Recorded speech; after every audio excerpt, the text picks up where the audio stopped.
Hello, everyone. Welcome to Auvik's To Protect and Secure, Selling Cybersecurity as a Service with a really special guest from Datto.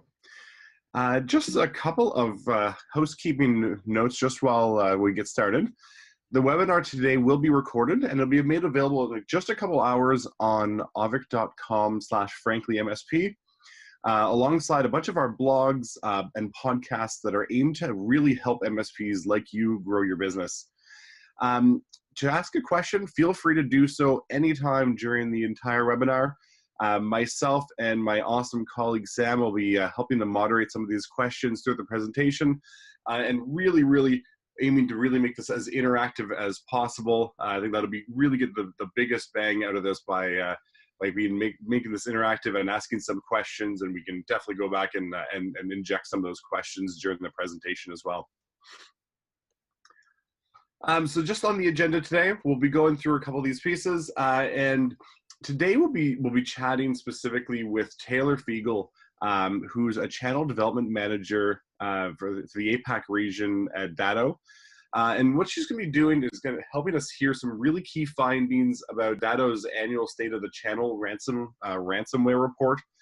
The result of interviewing over 100,000 small to medium businesses around the globe, specifically looking at ransomware, how it affected them, how it affected their business. And you're going to take a look and learn what your peers are doing around the globe, but also specifically in the ANZ and Australia region, and doing to protect, to prepare, and to recover against ransomware. And also to talk about investigating how you can use these findings to help sell some cybersecurity as a part of your managed service offering. So today I'm your host, Patrick Albert, AVP of Product Management here at Auvik Networks. Been in the MSP space for about 15 or 16 years, been quite a few times down to Australia. Absolutely love it there and looking for a good excuse to come back soon. And so, for my history, I've been started out in tech support, kind of done some sales, but really been going into product management, and because I've really been keen and interested in understanding how can we help the MSP market deliver the best service to their customers. So anyways, with that, as I mentioned, I'm also joined by our guest Taylor, who'll be driving basically the majority of the presentation, and I'll be jumping in with some comments. So I guess without further ado, I'll go ahead and hand the presentation over to you, Taylor. I guess good morning for everyone over in ANZ region, if there is anyone across the pond in Canada or the US. Good evening to you guys as well. But Pat already did a pretty good intro. My name's Taylor, Channel Development Manager for Datto, based out in the Sydney office in Australia. Started with Datto 2.5 years ago, back when there was 6 of us. And I think as of yesterday, we just hired our 50th employee in the ANZ region. So it's been a super exciting journey being a part of the Oz team out here. And before that, I had a little stint in Hong Kong working for a mobile wallet startup out there. So I just really love being a part of the team and growing, Datto into the Asia Pacific market, just because it is, as we'll know of those on the call in Oz, it's really different to the US and Europe as well. So it's been a really interesting journey, but a lot of stuff I want to get through today. So I want to kick off straight away. Pat already covered off the agenda, but I want to have a little look at the ANZ data on security breaches for 2018. So the government's released some awesome reports since we've implemented the notifiable data breach scheme out here. So I want to look at that quickly, and then we'll jump into some of the industries and verticals most targeted, forecasts of where we think ransomware's going, some good ransomware stories throughout. And then a couple opportunities that we're kind of seeing specifically out in ANZ that our partners are jumping on today at the moment, with some trends that are happening. And then we'll finish off with some key takeaways, and I'll throw it back over to Pat. But feel free to ask questions in the Q&A. Like, I'm more than happy to stop the presentation and ask questions if it's relevant at the time. Otherwise, I'm sure we'll have some time at the end to answer any questions or have a chat around anything that was discussed in the prezo. And just before I do get started, I'm more than happy to share this deck with anyone on the call. So at the end, if you just want to shoot me an email at tay@datto.com, I'm more than happy to share this with you. There might be some good content you can use with your own teams, or even maybe pass on to your clients as well. But in terms of this presentation today, I kind of want to look at 3 different buckets, which we think, you know, brings this whole ransomware story together. So we're going to look quickly at some of the regulations that we're seeing, the security aspects as well, so the actual ransomware and the hard data on that. And then we're also going to kind of look at the SMB piece as well, so how complex it's starting to get for, you know, the businesses that you work with to keep up with everything that's going on. So jumping, you know, straight into regulations, globally, we're seeing that nations are starting to implement, you know, laws and schemes and different things around data protection and privacy and security. It's a long time coming, and, you know, Australia definitely jumped on that last year with releasing the notifiable data breach scheme back in Feb. Shortly after, you know, we saw the GDPR out in Europe, which can affect, you know, Australian businesses as well and New Zealand businesses. But in the Asia Pacific region, we're also seeing, you know, the Philippines implemented a Data Privacy Act. China now has cybersecurity laws. Singapore has a Cybersecurity Act as well. So it's definitely a global trend. And, you know, when I speak to our partners in New Zealand, their prediction is that they're going to have something very similar in the next 12 months.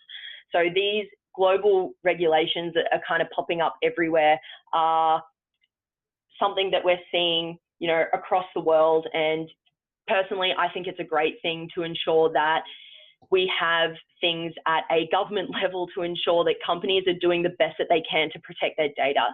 It's one thing for us to, you know, be helping our clients and businesses protect data, but I would also personally, as, you know, a user and a consumer, want to know that, you know, if my data's been lost or hacked, you know, what's happening with it. So this is a snapshot of some of the regulations that are currently out and about globally, and the highlighted ones are some more in the APAC region. Yeah, and Taylor, just to jump in, I think that's a really awesome slide, because I think that this covers a really interesting topic for MSPs today. You know, as you mentioned, lots of these different compliances are popping up around the world. And, you know, the US is probably going to be introducing a couple. Here in Canada, we're introducing some. You know, and I think this is a great opportunity for MSPs to really help their customers with cybersecurity, because so I've been dealing with quite a few companies that are trying to take on customers, you know, that have offices around the world. You know, just as an example, I was talking to a customer not that long ago that is taking on a customer whose main office is out in Brisbane, but that company is looking at opening up an office in Frankfurt. You know, and I think really good opportunity here for MSPs to really position themselves as the experts in understanding what that means to the company. You know, does that mean they have to now adopt some practices from GDPR or other things? So I think this is just one of the jumping, because I think this is a really exciting opportunity. You know, as you mentioned, this is a great trend and really protects the user, but also translates into a great opportunity for the MSP to be the expert as to, you know, helping those companies open up offices around the world and understand the implications to them. Yeah, definitely. And with the GDPR, it doesn't just stop at the European borders. So, you know, even if you are based in Australia, New Zealand, or America, it doesn't matter. If you're, you know, having goods or services being shipped to the EU, or you have any individual European data, whether it's held in Australia or Europe, you know, you kind of fall under that. So, yeah, getting an understanding on that and being able to educate your customers, definitely a great opportunity for MSPs. So, with the NDB that came into effect in February last year, I do just want to quickly have a look at some of the stats that have come out of that. For one of the first times ever, the government has actually done an absolutely fantastic job in taking all of the data that's come in from the breaches and putting them into quarterly reports that are posted onto the government website. So I've got the URL right at the bottom there. If you haven't had a look, I highly recommend it. A lot of these graphs that you're about to see and pie charts and whatnot, I've literally dragged and dropped from the reports that they've got online. They're really easy and digestible, something that you could literally download and send to your clients. So that's definitely something I recommend having a look at.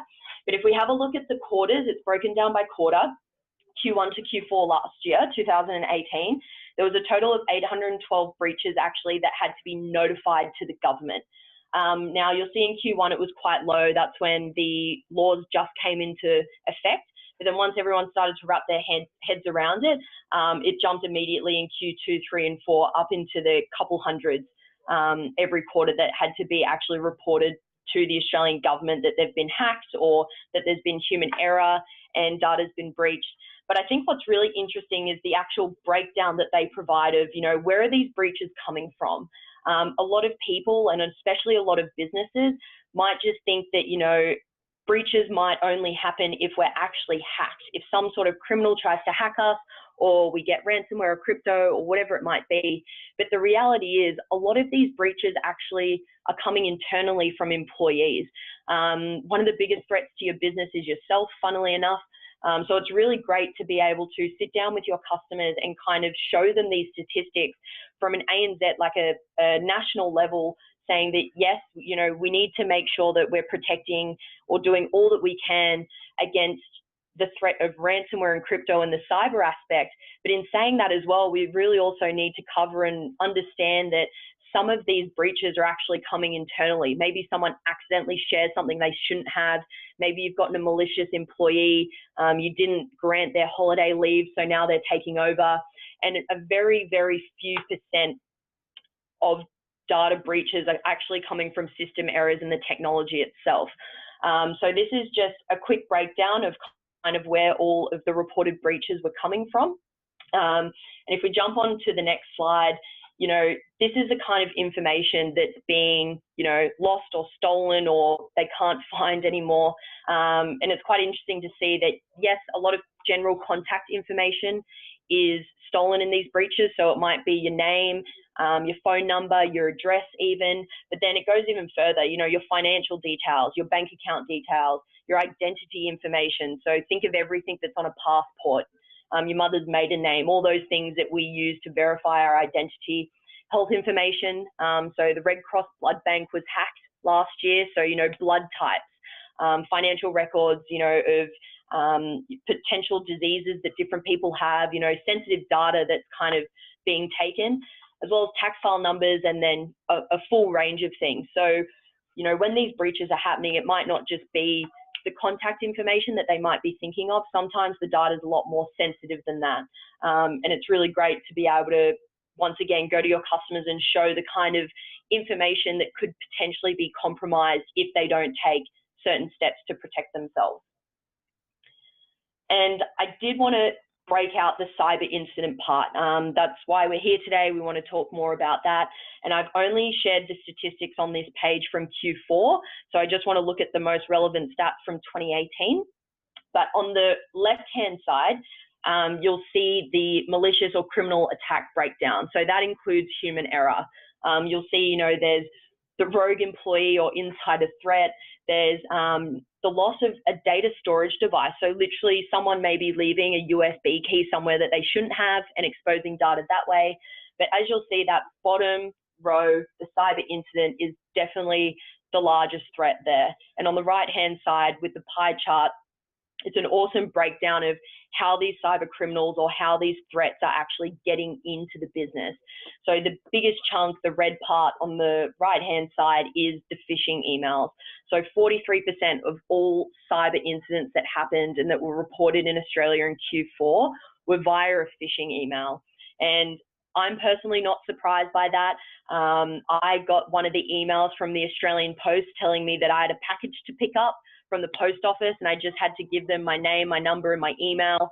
I couldn't remember anything that I'd ordered online that was being delivered, so I didn't, obviously enter that information in, but then it turns out it was a large phishing attack going, Australia-wide. So we're going to talk about that there's a huge opportunity there to be training staff and employees around, what to look out for in emails and how to, pick up dodgy emails.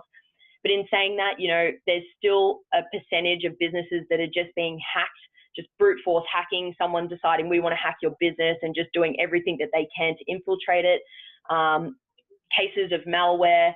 And then, of course, there's always a chunk of other, like we just don't have the system, the business didn't have the systems and processes in place to be able to determine how they were even hacked. So that pie chart to me is something that you could be sending to your customers to just help educate and bring up that level of awareness of the different ways that cyber criminals are operating to try and steal this kind of data.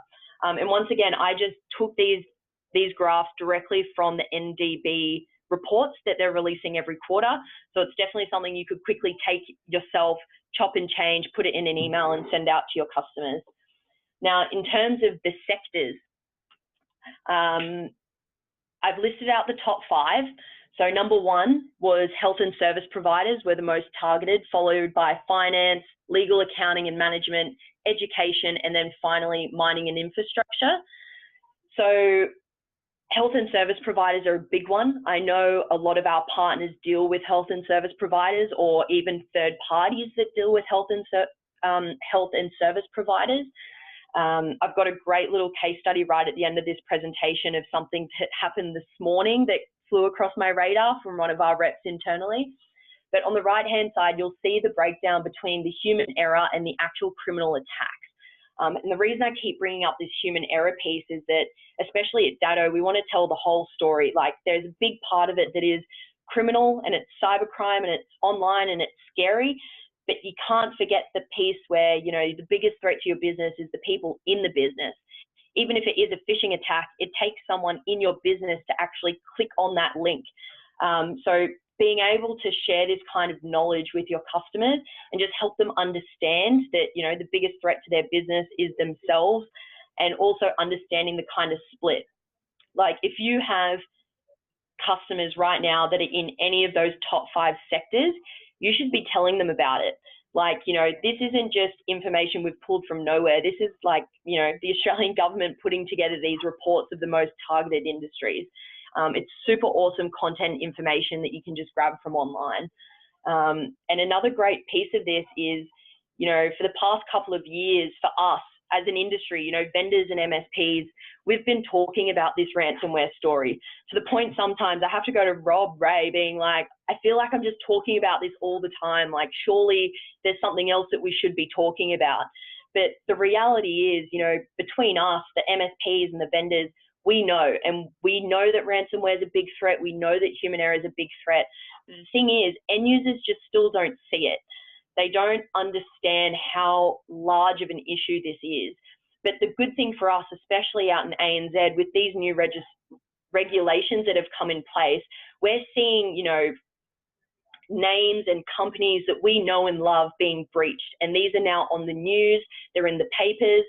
I couldn't believe that Bunnings, my favorite place to go get a sausage sizzle from, was hacked. Optus, Big W, the Hawthorn Footy Club. I was thinking today, actually, if you're looking for a new niche for business, maybe it's providing cybersecurity services to the Australian Football League. Like, it's not just big companies that are being hacked. It is your local surf life-saving club. It's your local real estate agent. And I guess one positive of, you know, these laws and regulations that we have now in ANZ is that we can start putting real businesses that we know and love and grown up with and see that in the news. So rather than it becoming something that we just know is a big issue, it really is starting to finally switch in the end user and the consumer's mind as well. And, you know, these are definitely the kinds of things that you should be talking about with your customers, because they know everyone in Australia knows what Bunnings is, or Big W. You probably go there once a week, or, you know, if you're an AFL supporter, that's something that you can relate to rather than thinking, oh, you know, Facebook's been hacked, but they're a multi-billion-dollar company. And all of this you can grab online, once again, from the government website. So as of Monday, I just like to try and include relevant stories. So, you know, Monday this week, our Prime Minister had to come out and say that, you know, Australia's major political party was hit by a cyber incident. That was all across the news. It was in the papers. You know, mum and dad sitting at home, brothers and sisters, it was on their radar. And they're still looking into what it was and how they infiltrated it. But anyone who follows the Barracuda Advocate, we already know that it's because they didn't update their Norton internet security. I always remember at school growing up, those little pop-ups that would show around having to update your internet security. But I thought that was pretty funny. They're right onto it. They come out, you know, within minutes of these stories going live with really funny takes on it. So if you don't follow the Barracuda Advocate, I highly recommend it. And, you know, with big attacks like this coming out, it makes government officials also have to come out and say how important cybersecurity is. So our Information Commissioner coming out and saying that, you know, preventing data breaches and improving cybersecurity must be a primary concern for any organisation entrusted with people's personal information is huge. She's pretty much sending a signal that, you know, this has to be a #1 priority, not just for the government, but any business in Australia. And if someone in the group chat can name one business that doesn't deal with people's personal information, I'd love to hear it, because if you're employing someone, you're dealing with their personal information. If you have a loyalty program, you're dealing with people's personal information. So this is pretty much a nationwide kind of comment around how cybersecurity has to be the #1 focus going into 2019. So if you didn't get a screenshot right at the start, I've just put this here quickly. If you want to take a quick screenshot of this URL, this will take you directly to those reports and all of this awesome information. There's a lot more of it, a lot more graphs broken out by industry and whatnot. Can't go through all of it today, but I highly recommend jumping in and having a look. Super valuable that you can chop and change and send straight out to your customers and help educate them as to what's happening. And if you don't follow the Barracuda Advocate, it is absolutely hilarious, and I highly recommend you start following them as well. Okay, cool. So that wraps up the regulations piece. We're going to jump straight into security unless there was a question or anything on the regulations. I think we might. No, we're good to continue. Okay. All right, awesome. So straight into the security piece. Now, this is where some of the ransomware statistics start to come up from our global ransomware reporting that we do every year. So to us, it's no surprise that cyber attacks are up 33% in 2018. Now, for your customers, that might not mean a whole lot to them. The statistic that we really need to be pounding home with all the end users and SMBs that we talk to is that 60% of all of the attacks last year were aimed at SMBs, which is huge. So the whole story with this is that attacks are on the rise, and not only are these attacks on the rise, they're aimed towards the SMB market. It's the whole, you know, cast out a net and try and hit 100 small businesses, or work really hard to try and infiltrate one large business that would have the funding and the expertise to have systems and processes in place to prevent exactly that. So when you're talking to your customers, you know, it's one element of it is helping them understand, but like, this is scary stuff. And if they're not doing something to protect themselves, you know, it's a part of our job to help them understand why they need to be doing something. And a great way to do that, I'd almost say the best way to do that, is through storytelling. You know, it's one thing to come out and say 60% of all attacks are aimed at SMBs and ransomware attacks are on the rise. They went up 30% last year. But if you can start giving them actual stories from, you know, either your own experiences as an MSP or stories that I share with you today, it's a lot easier to relate to that than just to, you know, try and think about all the numbers as well. Sharing the types of ransomware, I think, is always an interesting thing as well, as there's so many different strains out there these days. Popcorn time's been a classic favorite of mine. You know, you're infiltrated with ransomware. There's the easy way and the hard way to get your data back. The easy way, pay the ransom. The hard way, send the ransomware to 2 of your mates, and if they both infiltrate themselves with ransomware, you'll get your data back for free. So these guys are getting pretty creative in how they spread the different strains of ransomware. You know, so unless you have a list of people who have double-crossed you, you know, these things are getting really, really, really interesting to watch, to be honest. And for anyone who's never listened to like a Datto webinar or isn't familiar with Datto, one of the biggest things we always tell our partners, never pay the ransom. So don't even consider paying the ransom, because what you're doing is you're telling the partner or the hacker that, 1, you value your data, and 2, that you've got money to pay for it as well. So we guarantee that 1 month, 3 months, 6 months from now, they're just going to come back and hit you again. You know, Fat Boy, it determines your ransomware payment dependent on how much a Big Mac costs in your city. So if a Big Mac's more expensive in your town, the ransomware is going to be more expensive as well. N-ransom, ransomware where they don't want money. They actually want you to send them 10 naked photos of yourself to an email, and then they'll give you your data back for free. And from all the reading we do on this, apparently they then go and sell that on the dark web. So like the different ways that these guys are putting together ransomware and the request is really growing and expanding, even to the point where there's now educational ransomware. And what I mean by that is this strain of ransomware, rather than them wanting you to pay them any money, they actually want to give you a slap on the wrist and say, hey, what the hell? Like, why'd you click on this link? It was obviously ransomware. If you want to get your data back, you have to read these 2 educational pieces on phishing emails and how to avoid ransomware. That's probably one of my favorite ones that's popped up at the moment. They want to punish you for infecting yourself by learning more about how to not infect yourself in the future. It's quite a good one. And on top of that, with the Internet of Things and how everything's becoming more connected, these hackers and the way that they're infiltrating your network's environments is starting to become really, really complex. In that, this story is fantastic, that a casino in the US, in one of their fish tanks, had a Wi-Fi enabled thermometer in the fish tank to monitor the temperature of the fish tank and keep it at its optimal levels. These hackers were able to get into the network via this IoT thermometer and were able to steal a whole heap of high rollers information. So really obscure, but it's just a way to demonstrate that, it's not just going to be the same old, same old. You need to stay on your feet with this kind of stuff, because the ways that they're infiltrating environments is just expanding every day.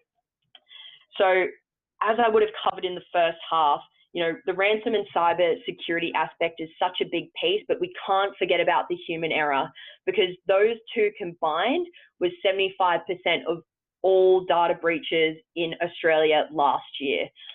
And this is an absolutely awesome story to tell. So I don't know if you guys remember, but in January last year, if you were in Hawaii, you would have gotten this text message that said, ballistic missile threat inbound to Hawaii, seek immediate shelter.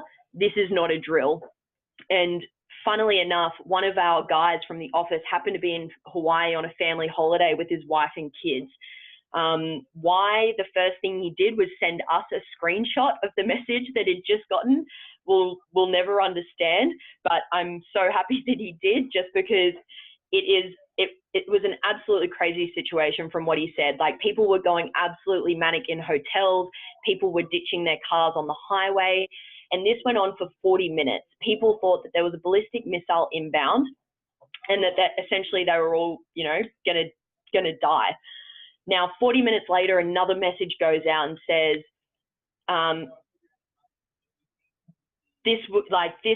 what's the word? False alarm, no ballistic missile inbound, repeat, false alarm.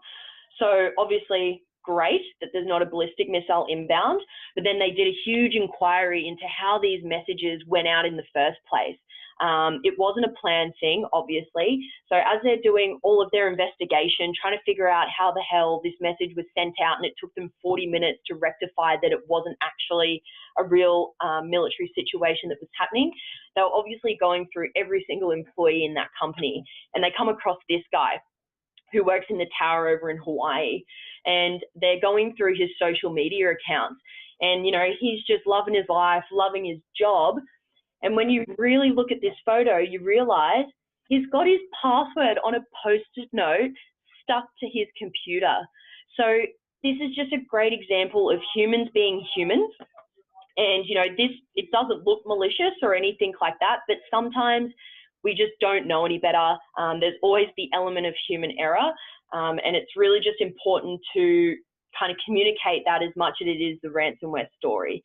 Now, from our research and the reporting that we do every year, we found that the cost of business downtime is actually 10 times greater than the cost of the ransom requested. So if your business is hit with ransomware and they're requesting $300, the cost of the downtime is probably going to cost you $3,000 or more. So when we talk about the downtime, we mean yourself, your employees not being able to access critical systems. Your customers might not be able to go online and access your services. So you're losing revenue on your customer side. You're losing revenue internally because you've still got to pay your employees even though they can't do anything. And on top of all of that, you're losing brand perception as well. If someone goes to your website and it's down and it's just all those, dashes and numbers and letters, that looks really bad for your brand as well. And it's going to cost 10 times more than whatever the ransom is that they've requested. So that's a really good statistic to have ready for your customers if you're ever in there talking about, upgrading their managed service contract or trying to get them to switch over to a better, newer product, and they're pushing back on costs. It's always great to remind them that, hey, we're doing this because it's the best thing that we can do to protect you from cybercrime and ransomware. And you know what? If we don't do this and you are hit, it's going to cost you 10 times more than that anyway. It's just a really great little statistic to have on you to be able to have those discussions, especially when you start to talk about maybe price and you're getting some pushback. And another really, really awesome statistic that came out of this, and I'm going to talk about it in the opportunity section, is that one of the key reasons that we're seeing more and more successful ransomware attacks is due to the lack of cybersecurity education that's out there. So, lack of education around phishing emails, what they look like, what you should look out for, malicious websites, clickbait, web ads, what to click on, what not to click on the internet. And it might seem basic for us because we're doing this day in, day out. I know internally at Datto, we have cybersecurity training for staff, but I can guarantee my mum or my grandma or even my siblings, if they get one of those silly emails that says, oh, you've just won $500, give me your bank details to claim your prize, like there's a chance that one of them probably does it just because they don't know any better and this isn't their life that they're living every day, whereas we're just so in the midst of it that sometimes we forget that, spotting out a simple phishing email isn't something that everyone can do. So this is a huge opportunity for MSPs to capitalize on, being able to deliver that educational training. And I'm going to circle back to that in a few moments once we get to the opportunity section. And I guess I want to point out as well that, Datto does do this report every year, and we talk to SMBs and MSPs to grab all this data, but it's completely backed up when we now compare it to the government data that's coming out as well. They're saying that the biggest way that ransomware infiltrations are happening are through phishing. They're through malware and they're through ransomware, which is exactly what we're seeing.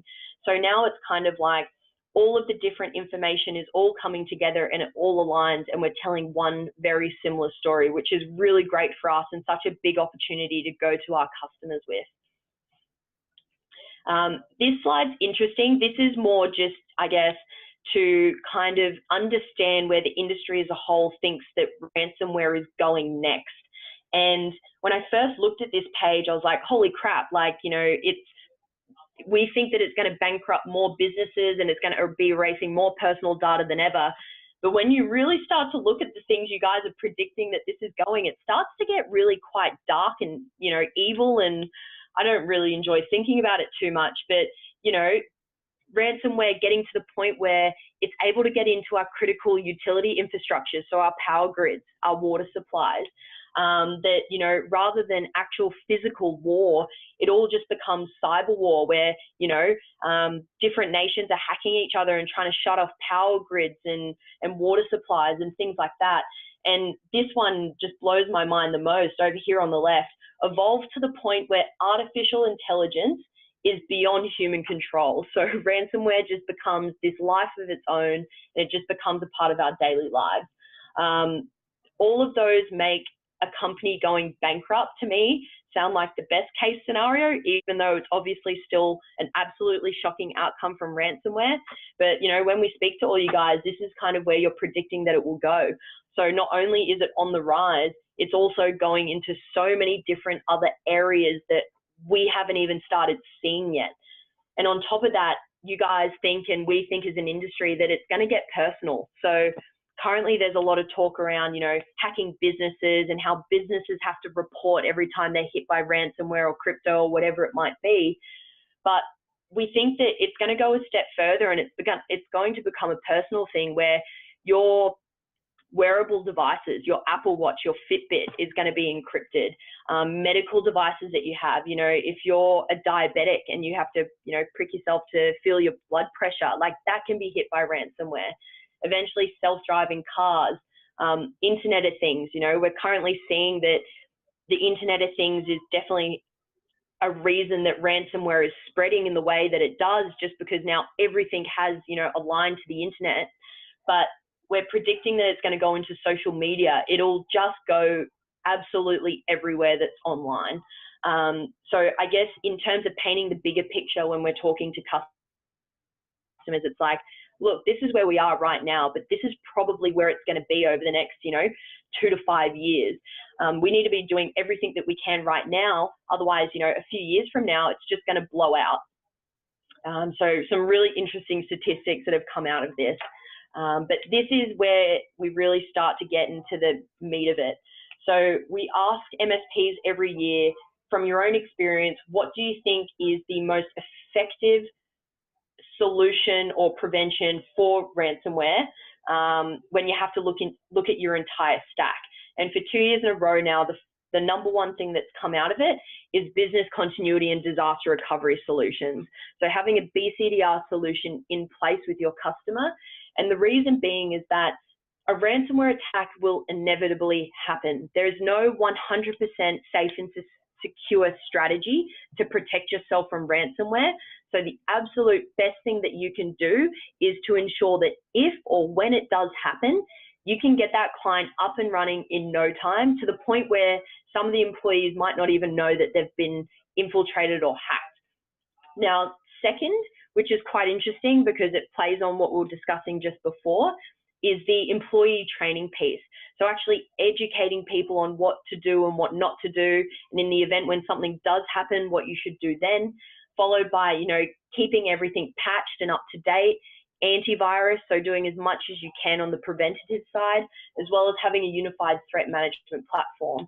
So I think this slide really highlights that, you know, when you're thinking about ransomware protection or putting together a ransomware plan for your customers, it isn't just, you know, one solution that you can drop in and you're good to go. It's going to be a stack of different solutions, educational pieces that you need to go into your customers and talk about, because there is no, unfortunately, there is no just one solution that's going to do the job and, you know, prevent as best as we can from being hit by ransomware. So we're going to start getting into now the complexity side. So there are many different aspects, like we just looked at, that make up a ransomware response plan. And this is an awesome slide if you want to take another snapshot or get it off me after this presentation.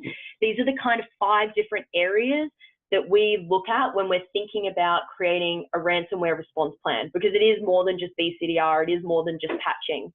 So, you know, you want to start with prevention always. So, you know, patching, making sure your employees know what they're doing, but then you also need to be able to detect the ransomware. Once it's detected, how do you communicate that? How does your client reach out to you if they think that they've been hacked? How do you, or when do you reach out to your client, and what do you do to tell them once they have been hacked? Then, you know, we want to understand, how did that happen in the first place, to make sure that you can, or to ensure that you can do everything in your ability to make sure it doesn't happen in that same way again. And then obviously the recovery aspect as well. So once you are infiltrated or infected, you know, how do we get these customers back to production as quick as possible? So these are kind of the 5 different areas of the puzzle that you should be thinking about when you are putting together a ransomware response plan. And we will delve into those little bits in a second, but that kind of brings me out of the security chunk. And I do want to jump straight into the complexity piece. And this is the part where you can really go to your customers and the stories that you can be telling them, and essentially a bit of an insight into what they're feeling as well. Yeah, so actually, as we've seen, sorry, just to jump in, go for it. Sorry, just to jump in, we had a couple quick questions on the previous slide, actually. Okay, yep, let me just go back. Yeah, so Oh, so just like while you get there, oh, um, oh. Just uh, going forward, not backwards. Okay, yep. Yep. awesome. Yeah, so I think I love these points. I think this really articulates a really good practice as to how you can really think about this more cohesively. I think so one of the key ones here, I think a lot of people understand employee training and that type of thing really helps you kind of get to this point. Mm. So how are you seeing MSPs pitch this type of solution? So do you Yep. see people kind of bringing these in as individual solutions, or do you bring them in as a kind of a cohesive package or a strategy that kind of brings them together? Yep. Are you finding that different sizes of companies or different verticals, perhaps of the actual SMBs themselves, do you find that they need different types of packages or different needs? And what are your thoughts on those pieces? Yeah, definitely. So we actually threw this exact same question out to our advisory board and some of our partners quite recently. And to be honest, it's a bit of a mixed bag. There wasn't just this is the one way you should go and approach it. Some of our partners who have jumped on this straight away and kind of, I guess, been a bit on the front leg have started packaging it into their MSA agreements. It's a part of the package. It's the all-you-can-eat package. Because of the notifiable data breach scheme as well, we want to make sure that we've got this kind of stuff documented and that we've got it all, ticked off in the case, a really bad case where maybe you're even audited. We've got this ready to go. So it's just another line item on their managed service agreement. Yep. But on the flip side of that, we've got some partners as well that are building this out in a way that it's standalone. So you've got to be thinking, like, if you look at your own MSP today, right now, is this something you're not offering? And if you aren't offering it, then it's an opportunity for another MSP to come in and offer it over the top of you. And you think about the kind of plan that they have to put together. They've got to go into that client's business and understand every aspect of it. So they can start poking holes at the business. They'll start seeing places where maybe there could be some improvement or technologies or solutions that they could offer. So we've got some partners that are actually going out and building a go-to-market offering just around this whole, ransomware response plan and compliance bit, and charging, that as a completely separate one-off kind of thing. And I guess just to mention, you said, is it different per vertical? The answer to that is what we're finding is 100% yes. So some of our MSPs that we work with, purely deal with accounting firms or, just dental practices and whatnot. And depending on the industry that you're in and depending on how sensitive that data is, especially when it starts to get into, medical records, tax file information, like the perfect information that if someone got their hands on it, they could steal your identity. A lot of our partners in that space are making this compulsory, and whether they're wrapping it into their current managed service stack or they're going back to their clients saying, hey, look, we're going to have to spend, some time doing this now. We need to charge you X amount of money, but in the case that you are hacked or audited, you're now compliant and you've got all the T's crossed and the I's dotted. So yeah, there's a few different ways that we're seeing our partners kind of go about capitalizing on this whole, building response plans for their customers. Yeah, exhausting. Yes, I think the MSP, a lot of MSPs I've worked with definitely do, the detection, the recovery, the prevention. I think the really interesting one on this slide, I think, talks about the cause assessment. Originally, if you were looking a couple of years ago, I think MSPs were more of the mind of let's just fix it and kind of move on. But I think, Yeah. as you mentioned earlier, around the ways that people are getting breached, like the more you understand the cause, and yeah, it is a bit of an investment in terms of doing that research, but it can really help you understand and educate or address the root cause as to how they came in. So along the lines of medical records, actually, a relevant question that just came up is, so in the United States, there's a regulation around healthcare records and that type of thing called HIPAA. Do you know if there's anything on the horizon for Australia that's anything relevant, that's specific to healthcare records, that's maybe even more stringent? Yeah, so actually funny that's been brought up. So outside of the general like data breach scheme that we have, which is across industry, it's, you know, kind of pretty much any operating business. There's currently a royal commission into aged healthcare. It's actually on one of the slides a little bit further in the deck, but currently they are being absolutely drilled. Like every aged healthcare is being audited, third parties are being audited. We've got some partners who are working with clients currently who are being audited because they provide third party services into this kind of like health space. And, you know, for any Aussies on the line, you would have seen what happened with the Royal Banking Commission that came out last year in our banking sector, and the onset flow and effects that are coming from that in terms of regulations and standards. So right now, like as of today, nothing that I know of, but I can only imagine that once this Royal Commission is finished in aged healthcare, from some of the findings that they're even, you know, uncovering now, it would only make sense for this to start to become industry specific, especially in areas like health, where the data is just so confidential and private. You know, I highly think that'll be something that's on the horizon. And they've got them overseas as well. So I guess in one regard, we're a bit forward in that we did come out with this breach scheme, but yeah, nothing yet. But I could only imagine it's close on the horizon. Okay, awesome. Thanks, Taylor. Yeah, cool. All right. Always moving forward. All right, complexity. So in light of everything that we've been through, and I know it's been a pretty quick deep dive, we could spend hours on just talking about, you know, the breach scheme, or hours talking about ransomware and the different statistics. But you think of that from a business owner, like we're kind of doing this day in, day out. We know what ransomware is, how it works, how devastating it can be. If you're a small business and you've just started really cluing on to this kind of stuff, like you're watching the news, you're seeing companies be fined overseas, you know, it is quite confronting. And to be honest, you know, when you think about small businesses, they have no idea. They probably don't have an internal IT person. They probably just have that go-to person that's probably pretty good with tech. They don't have the knowledge or experience to kind of get themselves through this, through the new regulations, through compliance, through general knowledge and education. So for them, this can be quite an overwhelming or scary time.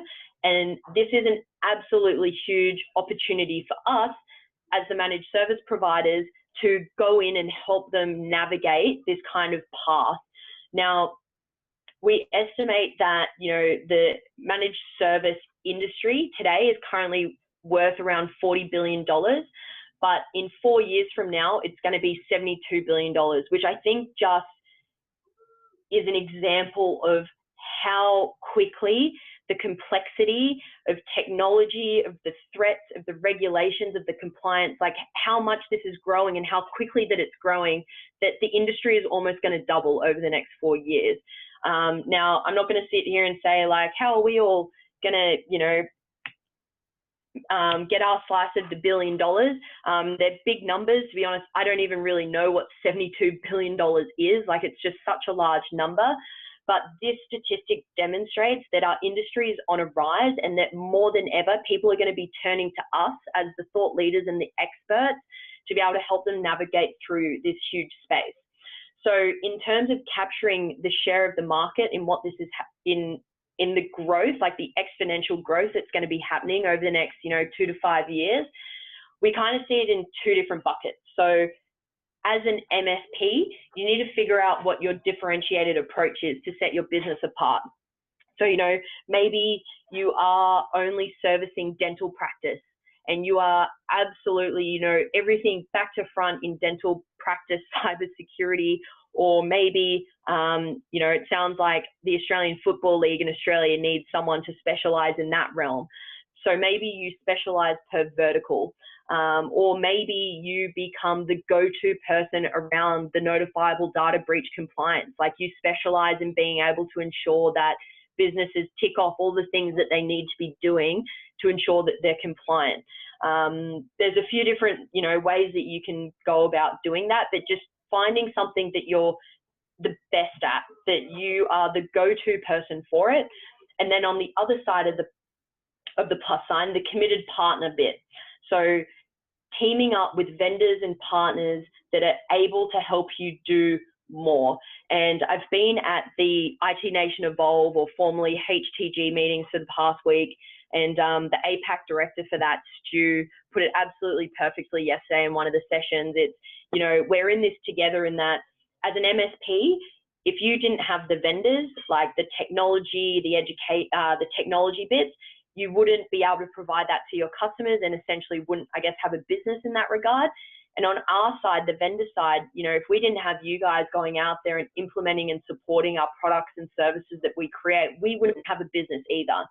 So you need to find vendors that are 100% in on the partnership, obviously providing great technology that's going to help you navigate this kind of tricky path into cybersecurity as it grows, but also vendors that are going to listen to your feedback, you know, vendors that are going to provide you, you know, collateral and content that you can go and speak to your customers with, because, you know, you have to be in it for the long haul with this. Cybersecurity is not going away. So you really want to align your business with vendors that are really going to help you through that and help your customers through that as well. And you should be ruthless with it, to be honest. Like, if, you know, you're not impressed with something, you should let us know. It's interesting in that, you know, the vendors, or I say this from my own perspective, you know, I do a lot of research into all of this kind of stuff, and Datto in particular spends a lot of time and effort trying to understand the trends that are happening through this channel report that we do every year. So we can, you know, do these webinars and tell you guys the kind of trends that we're seeing on a global level, because a lot of the time they might trickle from the US into Australia and vice versa. We can sit here and talk about the trends that we're seeing amongst our partner base.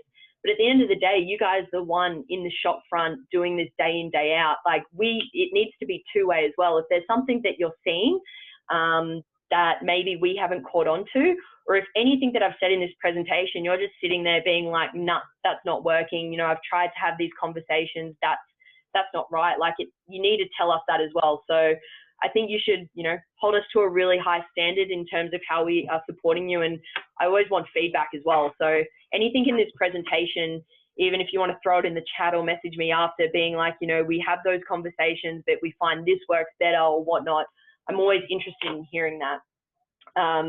So in terms of, you know, putting together those ransomware response plans, just once again, it is multi-pronged. And from a vendor perspective, there isn't just going to be one vendor that you can team up with to do all of this stuff. So, you know, just sitting down and having a look at that 5-point plan, and kind of going, you know, how do your vendors sit into each of those buckets?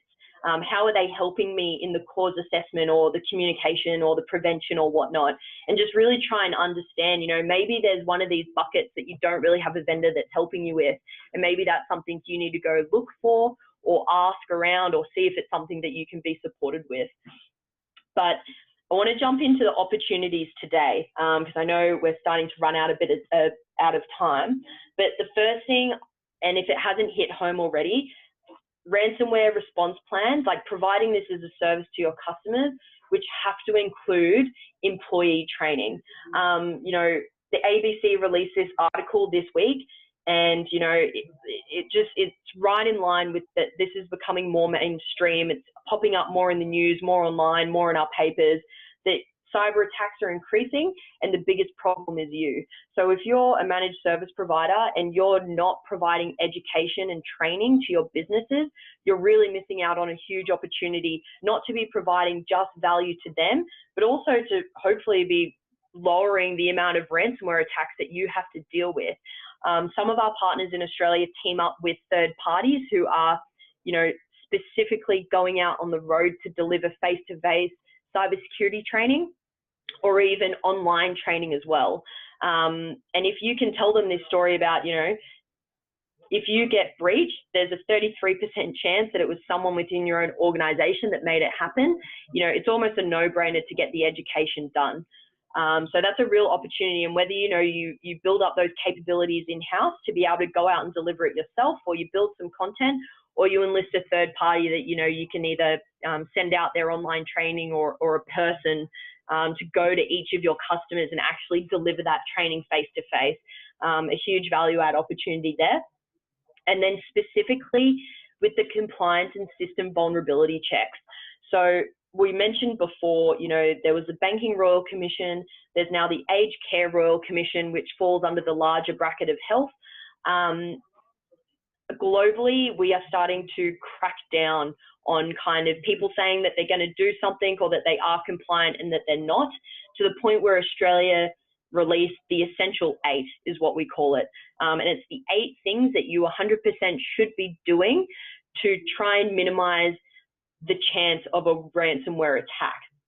So you have the opportunity to go into your current business or into new business and sit down and say, hey, whether or not you charge them for it or you include it in your managed service agreement, that's something we can talk about more or take offline. You know, these are the 8 things that the government set out that you need to be doing. And if you're in an industry that's regulated, like health or finance or banking, you know, this is pretty much, you're expected to be doing this. Let us go through and tick or cross whether or not you meet all of these requirements. That is something that you could provide in a 2-page report that's literally, you know, tick, cross, and outlining what it is that they do in each category, and you can charge for that. Another great thing about this is that it'll allow you to go into those businesses and find and poke around and see if there's any holes to be able to even maybe upsell because they're not doing multi-factor authentication. Personally, you know, I'm not an expert in all of those 8. I know on number 8, daily backups, that's, you know, exactly what Datto's bread and butter is. But, you know, on the daily backup side in itself, you know, it needs to be minimum once a day. It needs to be off-site, and ideally it needs to be image-based that can go through instant virtualization. So you need to, I guess, be going in and having these conversations, and it might even uncover for yourself areas where you can upsell your clients to take on, you know, new and better technologies to be able to meet these requirements. And I've included this, the URL again at the bottom. If you want to take a screenshot of that, it'll take you to the Essential 8 and it'll break it out a bit more as well. And I guess just some insight from our partners. I know we've got partners who in their managed service agreement stack, for example, you know, Essential 8, number one, 2, and 8, for example, they're standard. Like, you don't have a choice, Mr. End User, you have to have 1, 3, and 8. But look, we want to look at also implementing for you 2, 5, and 7 to make sure that you are in line with the Essential 8 released by the government, as an example. So, and I just wanted to share this with you because it came across my desk literally this morning. One of our reps at Datto has a partner based out of Victoria. It was it's in the health sector. They were hacked yesterday, or sorry, not yesterday, they were hacked 3 weeks ago, and they lost 15,000 medical files. They didn't have a backup and DR solution, and they've estimated that it's going to take them over 12 months to be able to sift through all those files and get them back to a point where they're usable. So I think sometimes we think that a lot of, you know, businesses, even health providers or these bigger firms are doing this kind of stuff, but they're not. So these guys have just called up Datto. I don't think they ever want to go through this again. So they're going to implement a BCDR solution. But these are the kinds of stories you need to be sharing that's happening. This happened in Victoria literally 3 weeks ago, and it's had a devastating effect on that business. And, you know, it's not going away. If you literally type in ransomware attack in whatever country you're in, you will get hundreds and hundreds and hundreds of news articles that have been happening over the past 12 months. You'll be able to find one that's specific to the customer that you're going to talk to. So I would walk into every meeting just being equipped with a couple stories that you can share with them, just so they can relate to that and it can become more relevant. So in terms of final takeaways, you know, you need to prepare and have that front line of defense ready, which is going to include, you know, employee training. You know, making it mandatory would be the absolute best case scenario, but you really need to start having that conversation with them to help, you know, minimize the amount of ransomware attacks that they'll be exposed to. You know, leveraging multiple solutions to prepare for the worst. So that relates back to that slide where it's no one solution is going to prevent a ransomware attack. It's going to be a combination of BCDR and AV and patching and education. So going back and having a look and making sure you can provide all of that. And you must ensure, and it's just time and time again, it comes out in these reports and statistics, that you need to have a BCDR solution in place.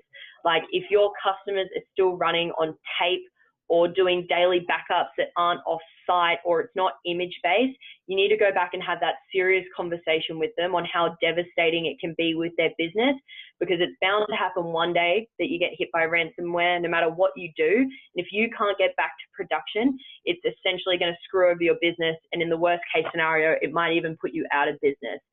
And then finally, you know, businesses, as in your customers, the end users, they need that dedicated cybersecurity professional that they can lean on.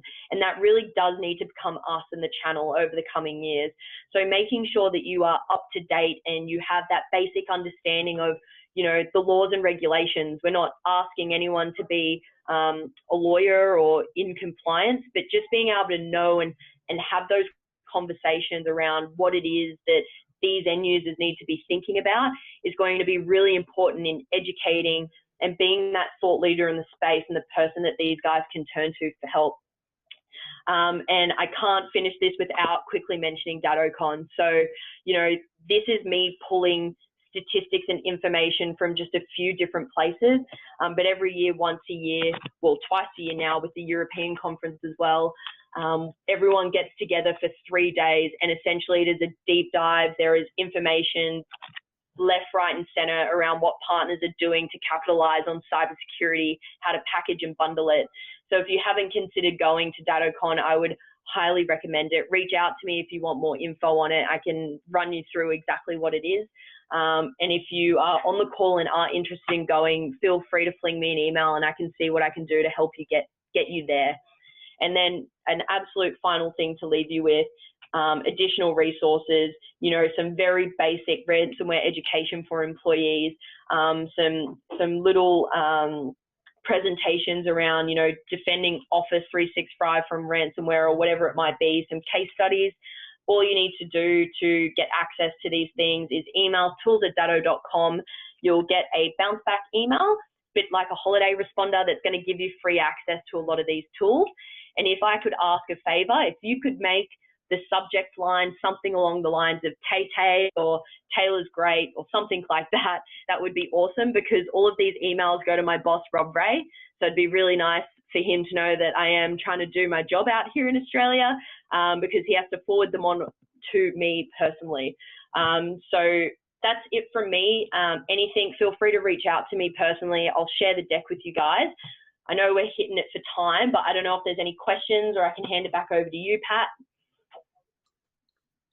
I'll just take a look through the questions, but it doesn't look like there's any at this point. So we can probably, if anyone has any at this point, feel free to jump into the Q&A box or the comment box, and we can definitely go over them over the next couple of minutes. I just guess as we wrap up, you know, the last but not least, just wanted to really quickly mention on the Auvik side, if you're not an Auvik partner today, and would love you to take a look and do a quick demo at auvik.com/ransomware19. We'll give you a $5 Starbucks gift card, because I think there's a lot of really interesting ways that Auvik can also help you out in the ransomware world, understanding what's on your network, you know, what devices are using default credentials. I think there's quite a few opportunities that we'd love to chat with you about. So just while we wrap up, and I'll go to the questions in just a second, those of you that have to drop off now, thanks for joining us on our To Protect and Secure selling cybersecurity as a service with Datto and Auvik. The webinar will be recorded, as I mentioned, and it'll be posted up on auvik.com/frankly-MSP just in a few hours. And I want to really thank you, Taylor from Datto, for joining us and sharing these really good insights. And there's a lot of awesome takeaways here. And feel free to join us after the call on our Frankly MSP community. It's up on LinkedIn. That's a great new space for conversations and resources. Really help to make MSPs run a more efficient IT business. So there's a great opportunity to jump up there. feel free to add in any more recommendations or questions, and we'll post a link to it in the panel as well. So at this point, I'll just go ahead and jump into any questions. And again, thank you again if anyone has to leave right now. Cool.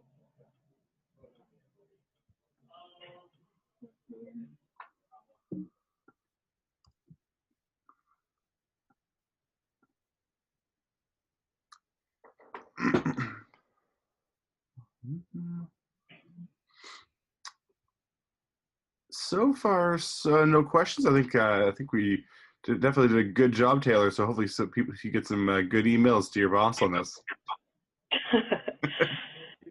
Yeah. Awesome. So I'll go ahead and stick around for just a minute, and then we'll go ahead and close off. Yeah. And if you're in Oz, it's lunchtime now, so go grab something good to eat. I know I'm pretty hungry. I had to Google some of those restaurants you were mentioning earlier that got breached. Oh yeah. Oh, so no, Bunnings is a big warehouse store in Australia, but they're famous out here for doing barbecues on the weekends. So like you'd bring the family and you'd have the barbecue out the front, and a sausage and bread would be like $2 and a can of drink would be, $1 or something like that.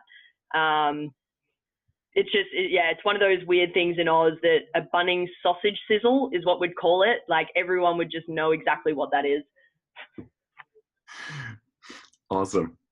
All right. So yeah, it looks like we're good on questions here. So I'll go ahead and stop the broadcast now. Again, thanks again, Taylor, and a copy of the recording will be posted on our website shortly. Thanks, everyone.